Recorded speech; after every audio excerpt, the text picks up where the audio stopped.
Wow.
Happy Friday and welcome to our show.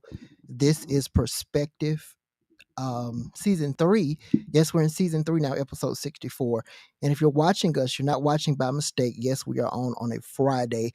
We came on Monday, but we did have some technical difficulties with our guest, and I did want to make sure that we were able to get her set back up for tonight. So she graciously agreed to do the show. And when we were talking about it, I said, well, hey, if it's okay with you, let's go ahead and do it live. So she agreed. So good evening to everyone who's watching and everyone who will come on. And before we get started tonight, I did want to take the time out to offer my sincere condolences and prayers to the Christ Temple family in the passing of their pastor today and great leader, Bishop Theo Bailey. He not only was a great pastor, but he was also a gospel radio announcer for many years, and he paved the way for many. So we're definitely keeping his daughters and the entire family in your prayers. So we're definitely saddened to hear his death, but we know that to be absent from the body is to be present with the Lord. So definitely we ask that you keep that family in your prayers.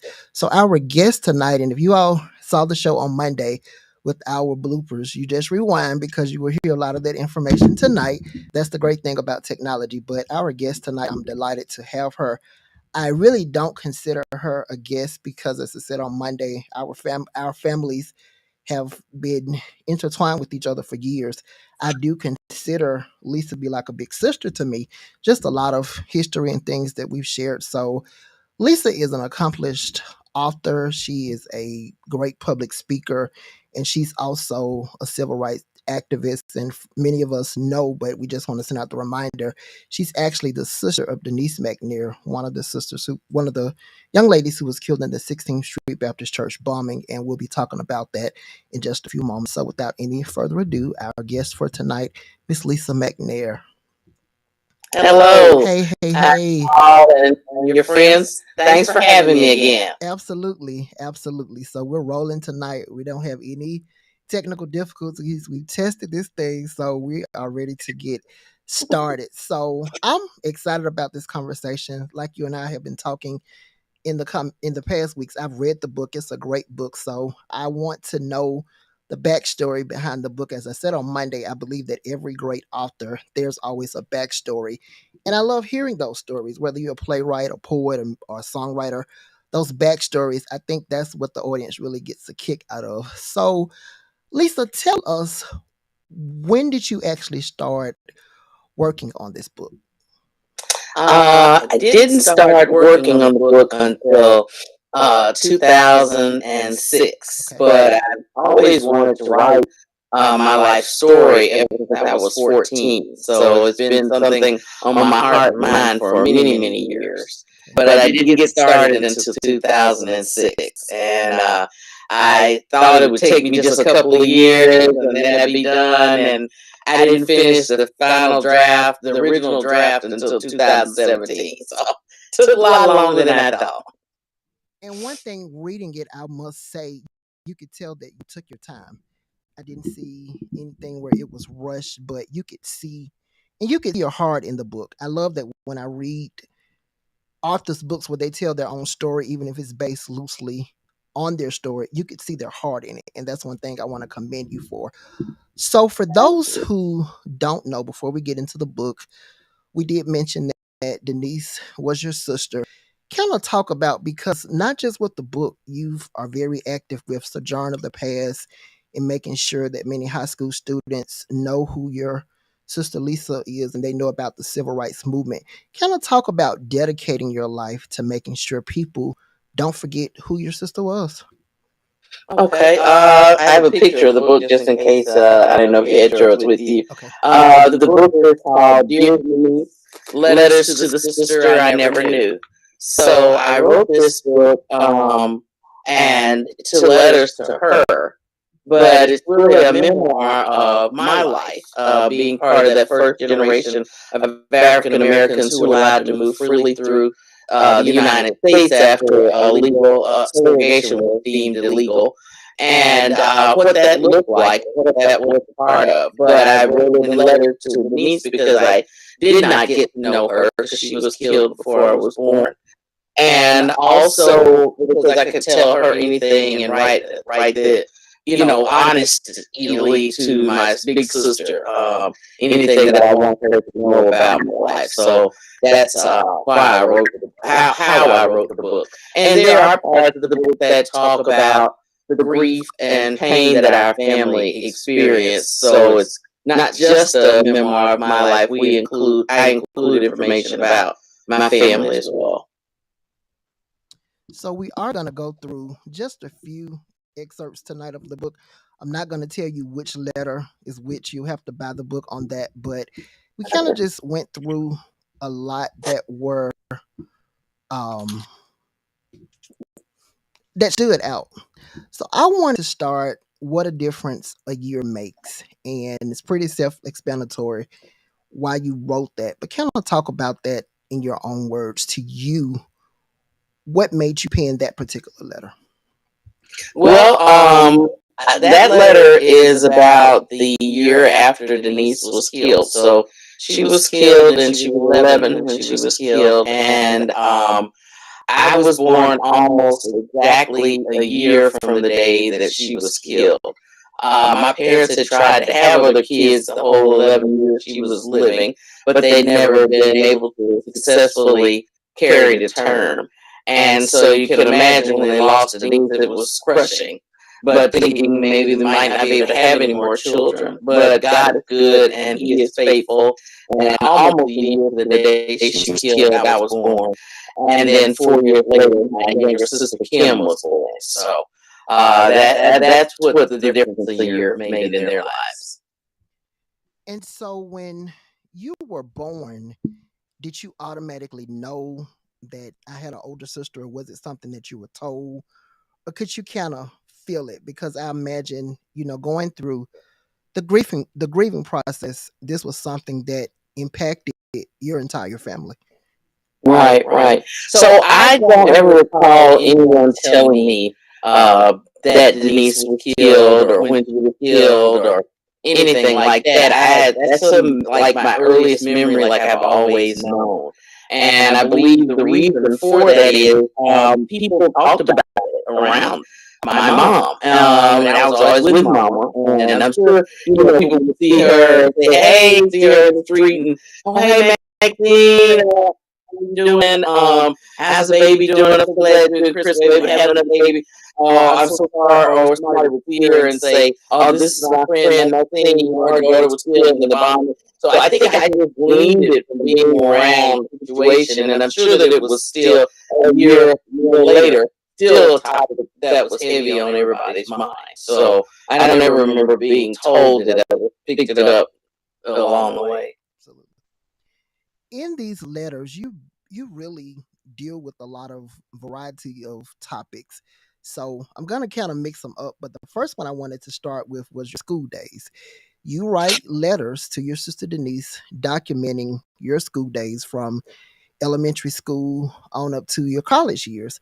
So let's start with your elementary years at Roosevelt Elementary School. Take us back to those days. Okay, so I went to Roosevelt Elementary School for a couple of years. It was a public school, predominantly black, all black school. We had a few white teachers, but mostly everybody was African American that went to that school. And so that was probably pretty much like what Denise experienced. Because she lived in a segregated world, but my world was not a segregated world. And so I was after second grade, my parents decided to put me in private school, which was predominantly white, and it was downtown Advent Episcopal Day School. And Kim was enrolled as well. They started at Fort Hill Kindergarten, so that was her first year there. And the change from being in an all black environment to all white environment was really scary at first. I write in the book that I thought my parents lost their mind when they told me we were going to go to school with white people. And I remember going to that school, you had to take a test to get in there. And I remember going there, and I remember only seeing white people. And I remember mom and dad drove me. So they said they were going to the school there. All I could think was, number one, my sister being killed by white people. And that school was a good 25, 30-minute drive from the house. And I didn't know my way back to the house if something had happened. And I didn't know anybody around there, and it was downtown, or something went wrong. I didn't know how, that was my flight or fight or flight. I tried to figure out, what am I going to do if something breaks off? And I just remember being very scared. Back in that days, you just listen to what your mom and dad say, you nodded, and you just did what they said. And but after being scared for a while, I remember saying to myself, well, if they don't kill me, they're going to kill me. But I ain't going down by myself. I'm taking somebody with me. I'm going to fight to the death. If that happens, I'm going to be up in that.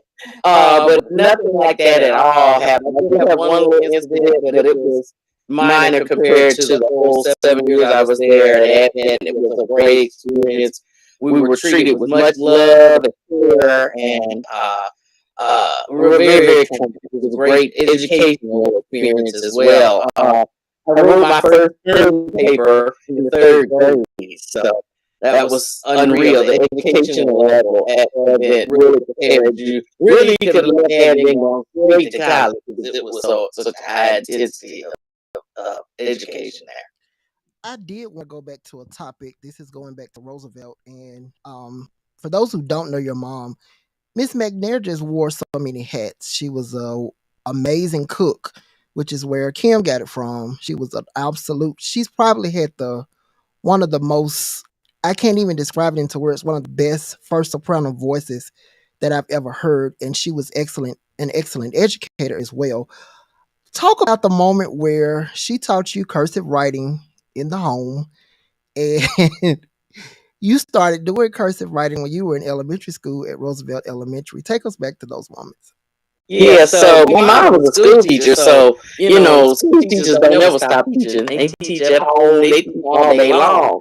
So when I got to first grade, I pretty much knew a whole bunch of stuff, and I couldn't wait to share with the teacher that my mom had taught me how to write cursive. And I think I turned in a paper or something with my name in it in cursive, and teacher told me I couldn't do that because the rest of the students didn't know that. And that wasn't until second grade, so I had to wait to second grade. I wanted to tell. It wasn't my fault today, no. But I obeyed what she said, and I didn't. I just continued to print until I got to the second grade.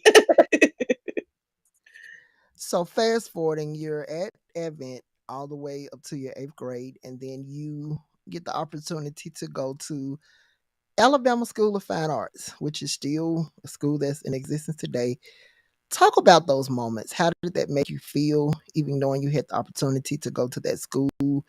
And let's talk about your enrollment process and all of it.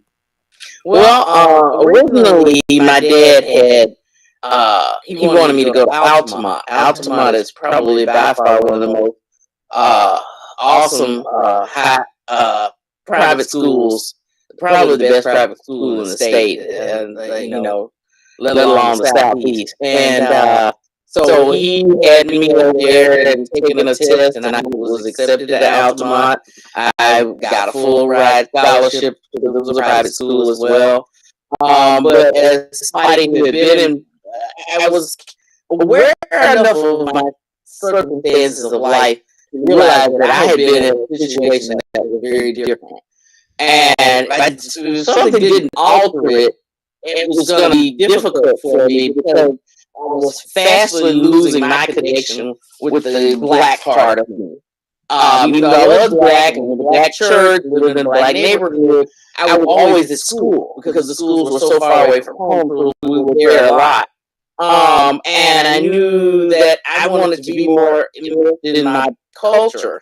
Also, I knew that I wanted to date other people. You want to go out and date. And I knew it, and this was 1979, that white guys were not going to date a black girl. And I liked her, but that was still not that many steps away from severe racism in the state of Alabama. And so I knew they would never ask me out. And Altamont only had 2 black students in 1979. And if I had gone to Altamont, I would have been the third. which would have eliminated any dating or anything closely. It would have just been a whole lot of homework and a whole lot of reading and graduate and probably go to Ivy League school. And I wanted a little bit more, so I told Daddy I wasn't going to go, and he was mad. And but I loved art. I loved drawing and painting, and so there was Alabama School of Fine Arts, so he thought that was cool. So I auditioned for that and was accepted to go to Alabama School of Fine Arts, but it was just a little too artsy and weird for me, so I only went 1 year to Alabama School of Fine Arts. This is a great school. This wasn't a good fit for me. So after you left Alabama School of Fine Arts, you attend Midfield High School, which in those days it was majority white, much different from what we know it as today because it is a predominantly black school today. Talk about those moments, and because I'm sure being, like you said, not shying away from your blackness, but wanting to embrace those roots as much as possible. Talk about those moments at Midfield. You still wanted to make sure that you were a great student, but kind of talking those moments, about getting adjusted.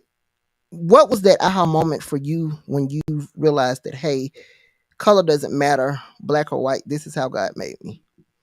Oh, that took years to figure that out. Way past high school, way past college, to figure that out. But Midfield was a culture shock because up until that point, I had been with kids who were either wealthy or they were upper middle class. They had a certain mindset, and most of when I went to, and I guess there probably was some racist white kids at Advent, but they parents trained them enough to keep it undercover, so I didn't have that problem. But at Midfield, that was not the case. Midfield, it was like Bubble was was part of the Klan at half the time, and I remember one of the black kids telling me on the first day there that they're playing at the school, and if you ask them, they'll show you their membership card. And I was thinking, maybe I picked the wrong school. Daddy, can I have a third option? By that time, he was mad. I had already drove him out, without getting changed too, so he was done. And and then the black kids had been bussed in, and they were so despondent. I had never been around black people who were just so, they had been beat down by life, so they didn't have any hope. It was heartbreaking to see your own people with no hope. My people in my family and my circle, like, you graduate high school, where you going to college? Nobody ever asked most of these kids that, and they were like, when I graduated, I was be glad to get the heck out of here. So it was a totally different culture, environment. And then now you had the white and the black issue and the social issue, but then you also had all these kids had been in school with each other, whether it be white or black, for most of their life. And here I was coming in from outside. I only knew a handful of them, the kids that lived in my neighborhood, but the other kids knew each other for years and years going to school. And I've been in private school for 7 years. I just don't even know anybody. And so I would bond with them because I was the odd man out. So just a lot of oddness, a lot of disconnect, a lot about myself, and learning to just be comfortable by yourself because nobody gonna talk to you, be your friend. And it was very difficult. I was there 3 years, so I graduated, and it was like I was kind of like the other black people. Glad I'm out of here. This place is exhausting. Because I felt like I was the only black kid that cheered at Pep Rally over cheered, and they all was looking like, why do you keep trying? And so I was cheered, and there was like a beauty contest, and I never thought I was, any great beauty. And there was a beauty contest, and like all the white girls went, I was pissed that no black people went. So I went to the beauty contest, which was so ridiculous. And somebody black had to represent. I was just like that black person. Okay, I'm gonna represent. I mean, none of y'all gonna represent. I'm gonna represent all of us here. Somebody got to do it. And then actually was elected to student council president my end of my junior year by a vast majority of the white and the black students. So that I think that said a lot that I was able to reach across and do that. So that was some good points, but the midfield was definitely a challenging experience in my life. So at the time, I think I wouldn't want to do it again, but I learned a lot, and I think it was important for me to do that. So before we get to your college years, because we definitely want to go there, because I think that story you share can really be encouraging to college students and parents of college students. And there is a letter that you write to your sister, which was very, I felt like it was an important letter that needed to be right. What does it mean to be called a white girl? Mm. Okay, so a lot of why I wrote the book was to talk about my experience in being immersed in white culture, and losing the connection of my blackness, Okay. and how seamlessly it happened. I didn't know what was happening. My parents didn't know what was happening, but what was challenging was I didn't know how to go back.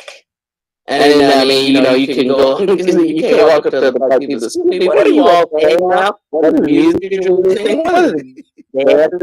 You share that, like, is there a manual that I could read? And, and I was constantly in that search for how to merge the two parts of me that were, that just existed. So, but because me and my sister both sounded like, like what people call white, we were teased and chastised and not really accepted when we came back to our neighborhoods and what that. And it was very painful because it made you think, first of all, there's something wrong with you, something wrong that you don't have any control over how it happened and don't really know how to fix it. And so then should that mean I need to start talking in proper English from now? And I'm like, what do you want me to do? Instead of realizing that I was a pioneer in this desegregated life and glean, have a conversation with me about what I learned, what I picked up, So that was very hurtful. I never forget, when Kim was in high school, a boy called her white girl when she was in her freshman year. She came running to me in my locker crying. Somebody called that. And I had to calm her off the ledge. I was like, are you black? Are you white? No. I said, then you don't worry about it. They just ignorant.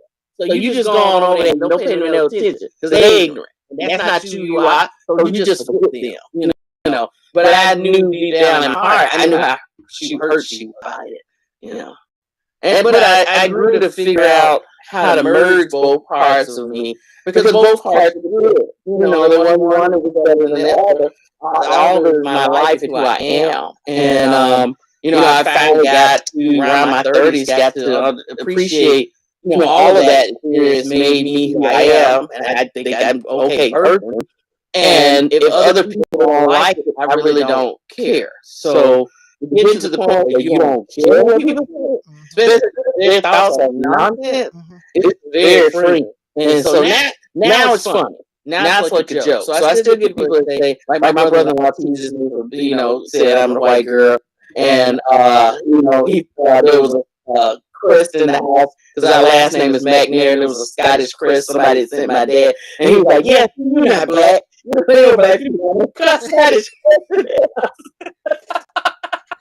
And then my friend, she said, I've told her that this guy dated called me Becky Ann because he called me a white girl. And he was like, no, but no, it's a part of you that's black. We gonna call her. So she said I have two alter egos. One is Becky Ann and one is so it's just funny now. I don't get it. That doesn't bother me. All right. And then going back to your college life. So you go through your elementary years, then you go through a year at Alabama School of Fine Arts, and then you finish at Midfield High. On to college life. I know that's an exciting time for every child, regardless of wherever you are in your life. What was the first school that you had applied to or hoped you would be able to attend? It was the University of Alabama. I applied several places, but that's where I wanted to go. Okay. I wanted to go that bad. I would have gone to other places if I hadn't had gotten in, but that Bama was where I wanted to go because I had been. I'm sorry, perhaps some. I have no filter. Anyway, I had gone to when I became student council president at Midfield. The school system has a summer program for student council officers all over the state.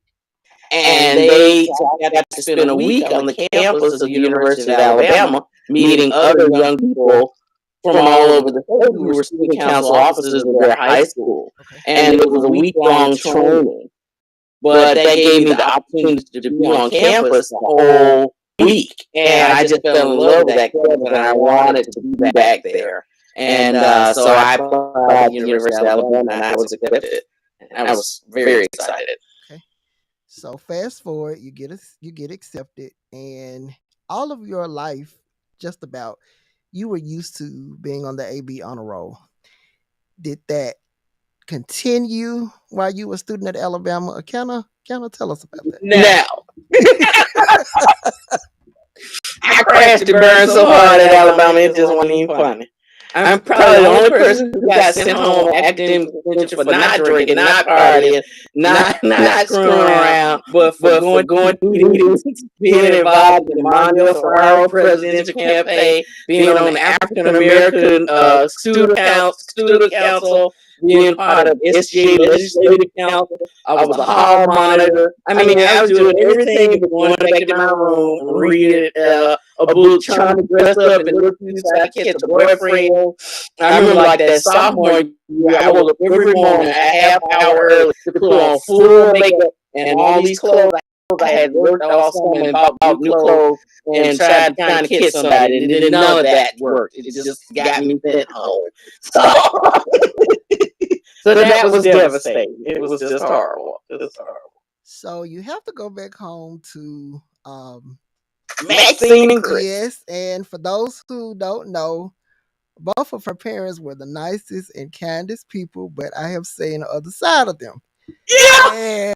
And so I can only imagine what that story was like. What was their initial reaction when you told them?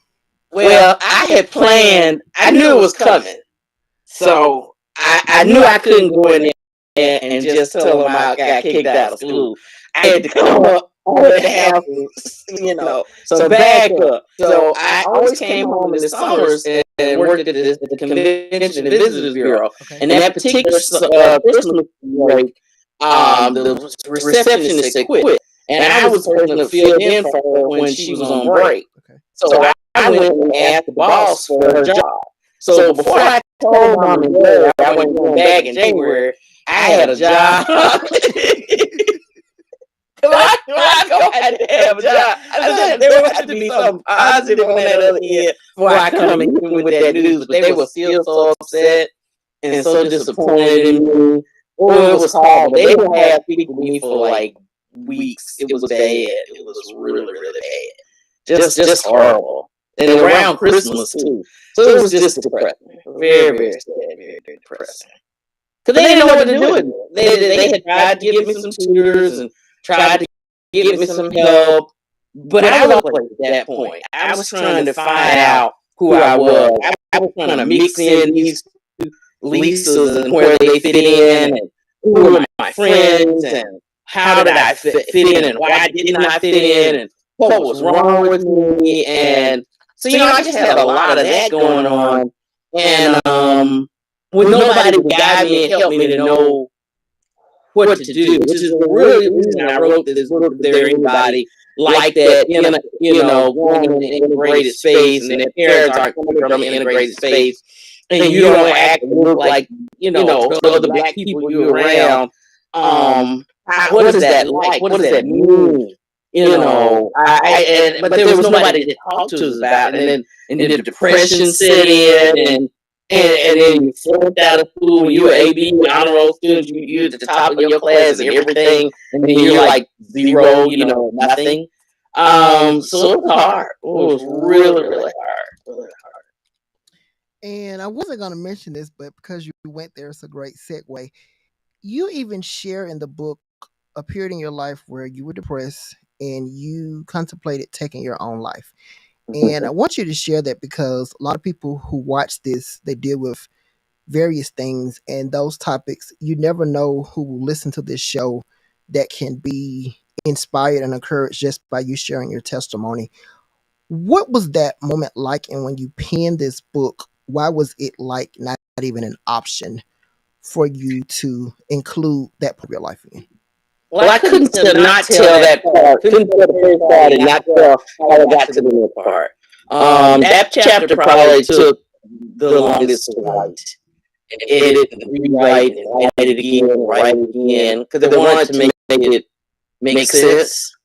I wanted to have people to feel it and understand what I was going through. Mhm. I know that there are other people out there who suffer from depression, who have bad things going in their life, but they can't ever get past that. I've had like at least 3 major crises in my life. Including that one where I thought it was the end of the world, and then like you come out on the other side another day. So that was the goal, to help people know that you can come out on the other side. You just gotta believe and have faith and just keep pushing. But it's hard. It's hard because there I was in Alabama. I had flunked out of school, and the thing I was always known for was being smart. So I had flunked out of school. I've disappointed my parents.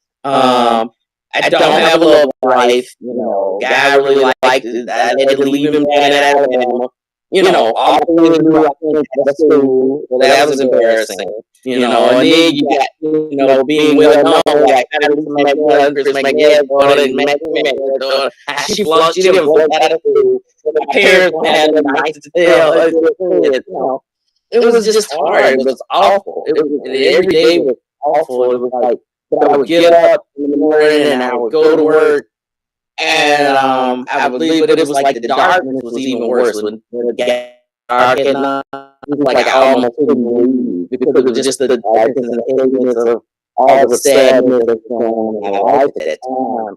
And nobody would ever known it because I could have gotten an Academy Award for being the happiest person you would ever known back then. And because I was always happy, that was my MO. I'm the happy person. I'm the person to make everybody smile. I'm the person to be up and positive. Being not up and positive is not a good look on me, and people don't know what to do with me when I do that. But I wasn't. It was a lot. It was a lot. But it took a long time to a good cousin to talk to and share with to help me get past that. It was very difficult.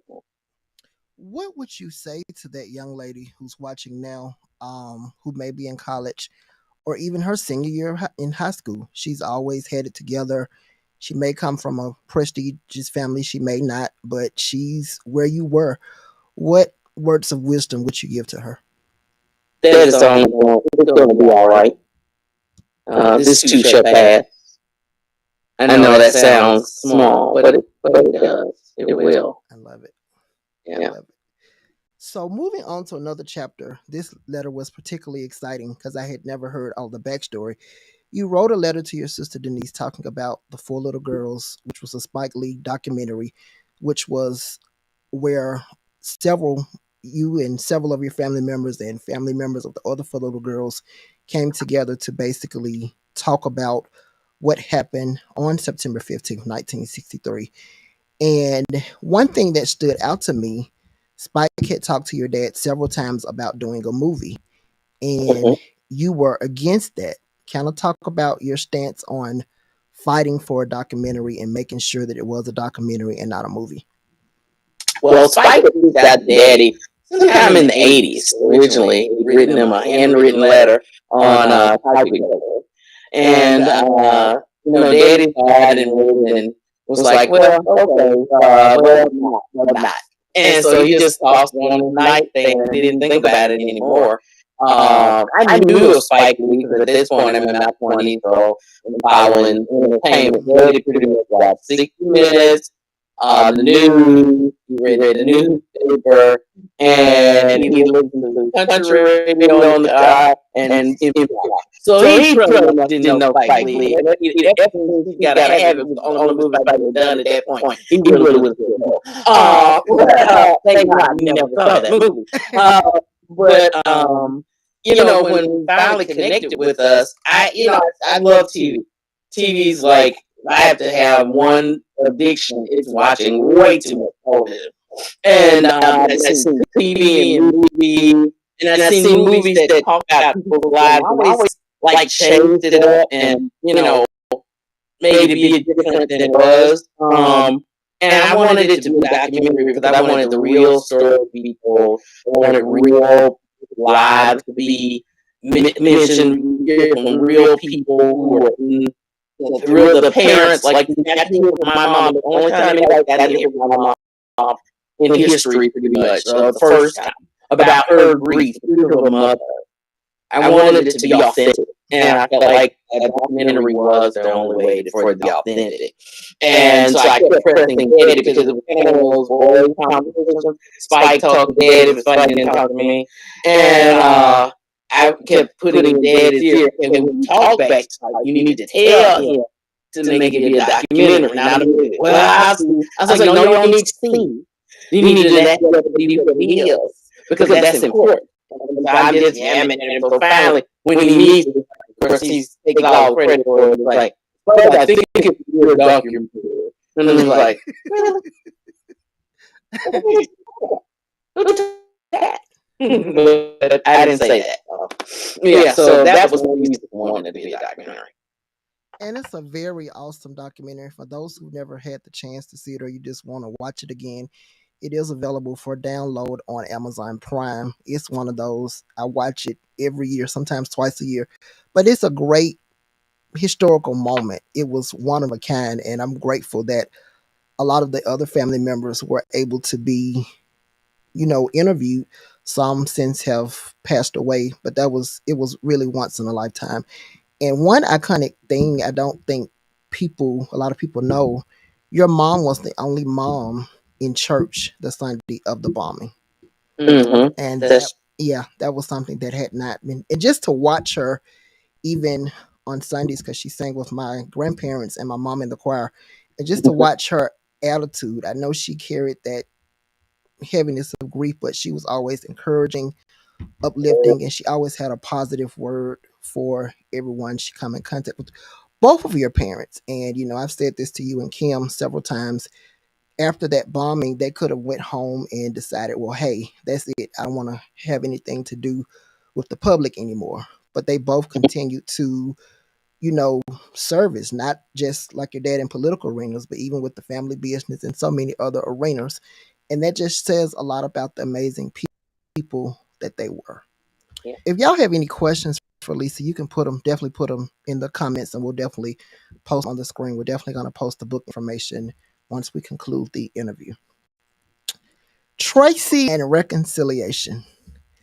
So this section, it's hard to say that this was a favorite letter because I had so many favorite letters, but this was one that stood out to me. My mind was blown open. I actually had to go back and read this chapter 2 or 3 times. Oh my God. So without giving too much away, can I tell our viewing audience who is Tracy? So, growing up, we were around white people all the time, probably more than the average black person. Okay. So we were private school with white kids all day. My dad was a state legislator, so part of most of the Jefferson County delegation was Caucasian. So he was around them all the time. He was a professional photographer, so he was taking pictures from businesses, corporations, as well as the community. But we were always around white people, and I always wonder if I would ever run into anybody who had taken part in the bombing of killing Denise, because Birmingham is big city, but there were really probably only 3 degrees of separation between us instead of 6. And that was just a very strong possibility I found out later that when Daddy served in the legislature sat next to, they always thought he had something to do with the bombing. And Daddy said him in the state legislature. That's crazy. But I always felt like I might run into that person. And the story of Tracy talks about how I met one of the bombing reporters. And it's just a fascinating story. I won't read it and get that, but and the story of how we met, how we became friends from there. So it's amazing. It's amazing. So reconciliation, reaching that point, because I know living through moments like this, you and your family, you all could have been angry at all white people. I get it. And there are some people that actually lived through the moments of the civil rights movement. To this day, you hear a lot of them say, well, I can't trust whites for that reason. It's not my place to say you're wrong because I didn't live through that. Mm-hmm. I heard your mom say something very powerful once. She said forgiveness comes over time. And for you, how important reconciliation been going through all of this? Because you were in some of the court sessions when you had to witness these gentlemen that were on trial for killing your sister. Yeah, I think we have to be human beings, and it's not easy. But I have to go back to my faith, where God says, "Do unto others you have them do unto you." Essentially, that means look at each person as a human being. If you're a human being, I'm a human being, and I screw up, how do I want you to approach me if I screw up? Do I want you to curse me out? Do I want you to beat me up? Do I want you to hate me? Or do I want you to come at me with love as a human being and try to help me change the way that I think? And so I think that's kind of what Mom and Dad imparted on us, that we couldn't just be all white people. Just like people who hate black people are afraid of all of us. They don't know all of us. I don't know all white people. Is some white people out there with bad attitudes and racist thoughts? Yes, sir, there are. And but if you're in the elevator with that person and you ask them to push three, they're gonna push three, and it comes up and somebody else is pushing button, and y'all gonna talk in the elevator and laugh. Oh, we got 3 floors because they pushed all of it. I mean, you're gonna have human beings. So you gotta treat that person as a human being. My goal is to always have reconciliation because we are human beings, and that's kind of what our mom and dad taught us. And not only that, my dad didn't go to 6th Street with mom.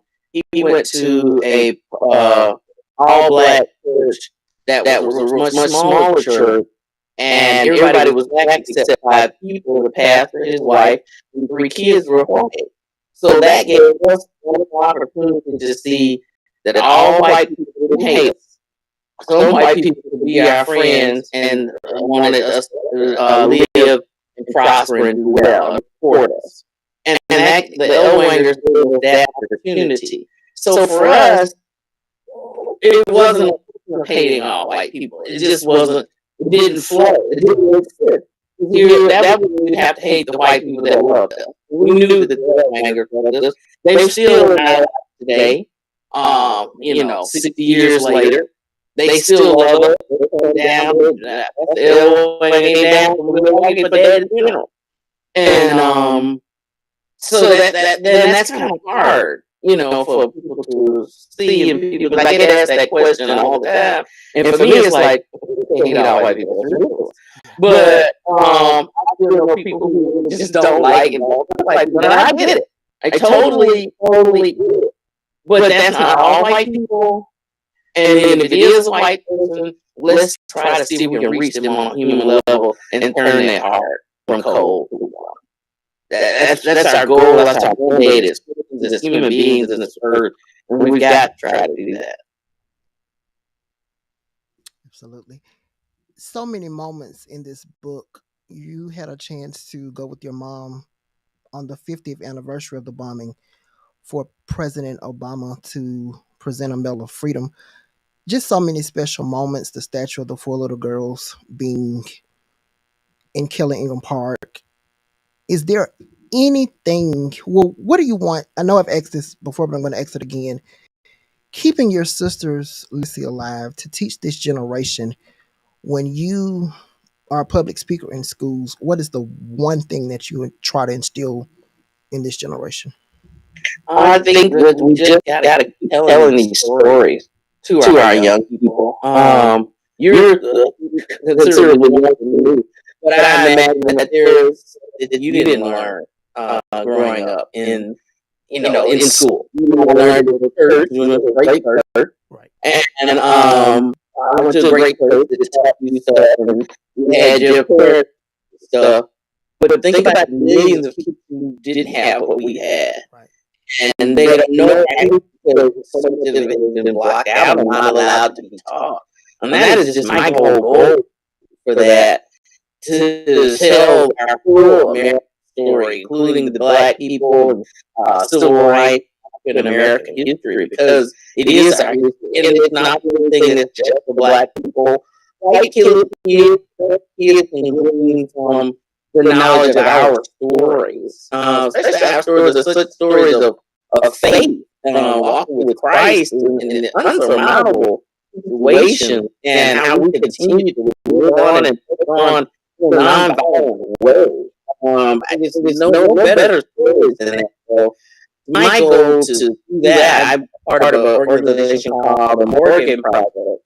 And the Morgan Project, we've written a curriculum for the state of Alabama to include Black history and civil rights history, and based on the state standards and the national standards. And the last 2 years, we've been doing workshops with teachers all over the state. And the state has agreed now, finally, to put it on their page in Schoology. We're not endorsing our curriculum. However, they are putting it on there so that teachers can go to it and use it from all over the state of Alabama. So that is our goal, and that's my goal. And my goal is to get the full history of America in all of the schools, not just the state of Alabama, but all over the country. Because it's needed. And I hear a lot of people say a lot of times, well, why should you want your kids to know that? It's a lot of history that's good and there's a lot of history that's bad. That's true. There are some bad moments in history, just like there's some good moments. But out of that, all facets of history, they're teachable moments. Right. And if you don't know your past, you can't know where you're going because you don't know your past. You could be bound to repeat those same things again.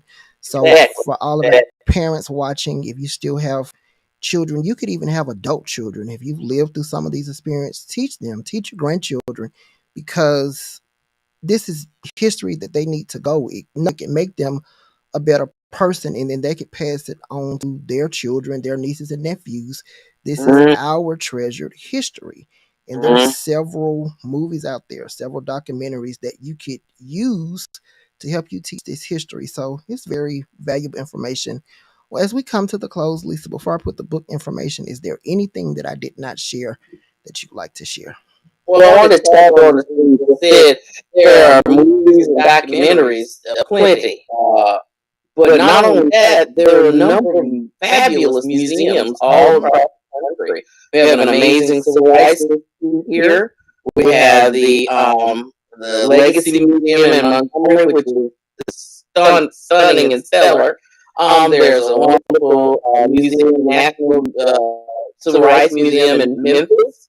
There's the National Museum for African American History and Culture in Washington, D.C. as part of the Smithsonian Museum. You can make a family trip to learn about history. Vacations would include, knowledge in that. Atlanta is full of lots of information. But, until everything is in our history books, we got to put our children, Black and white, and Hispanic, all over the country, and teach them our history, our shared American history. Absolutely.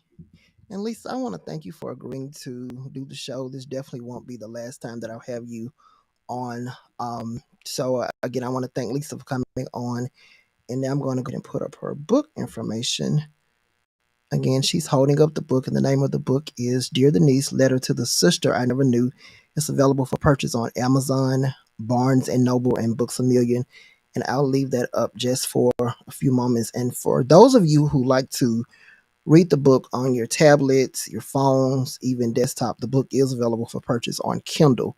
So definitely, please make sure that we support. You know how I am a stickler for supporting our local authors. Make sure that you support. And then when you purchase the book, tell someone else about the book. And then Lisa is also available for speaking engagements. This is her website, speaklisa.com. Again, that's speaklisa.com. And I'm going to leave the book information up. And this Monday, you can join us for our regularly scheduled podcast. She's holding the book up again. This Monday, we'll be back at 7 p.m. Making It Happen candidate conversation. As you all aware, we're getting ready for our general election, and we will have two candidates on with us.